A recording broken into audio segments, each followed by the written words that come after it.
So there's a difference between providing for your wife and pursuing her. I spent years doing one without the other.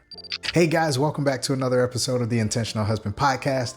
I'm your host, Andre Poole, and today is day 4. Study what makes her feel chosen.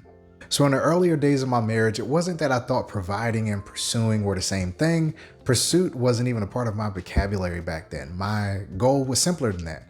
My mom and dad had divorced when I was a kid, and I watched my mom struggle for years after that. So my whole focus going into my own marriage was just to stay together and not become like my father. I wanted to be there. I wanted to provide for my wife and kids.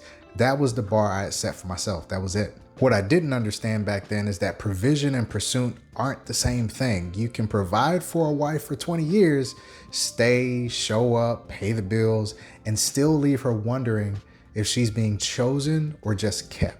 For my wife, quality time is a big part of her love language. So that's the place that this shows up, not just being in the same house together, actual time, undistracted, where she has my full attention and not a split version of me that's half checked out on my phone or my work. When I protect that time on purpose, she feels chosen.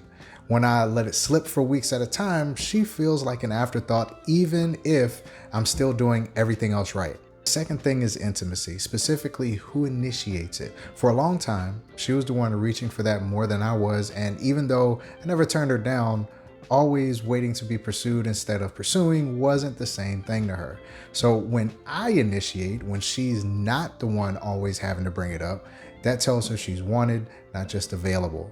That shift, learning to be the one who initiates instead of just responding, changed how chosen she feels in that part of the marriage. And the third thing, which might be the most important, she needs to know that I actually have plans for her, right? That she's on my schedule, not squeezed into whatever's left. And one thing she absolutely loves is when I send her a text out of nowhere that just says, "It's Massage Monday," or, "Hey, we're gonna have some time together tonight." She already knows exactly what that signal means. You know what I'm talking about. It's not a big production. It's just her knowing I've already thought about her and planned for her before the day even got there. The truth is, life gets busy, kids need things, work doesn't stop, ministry definitely doesn't stop. And if I don't protect that space intentionally, it gets pushed to the bottom of the list every single time. Setting it aside on purpose tells her she's still a priority, not just a responsibility. Now, again, I've mentioned this in a few of my videos, but let me be honest with you. I'm still working on this. I'm gonna say that one more time. I'm still working on this. I'm still learning it. I recently messed up on this, guys, 20 years in.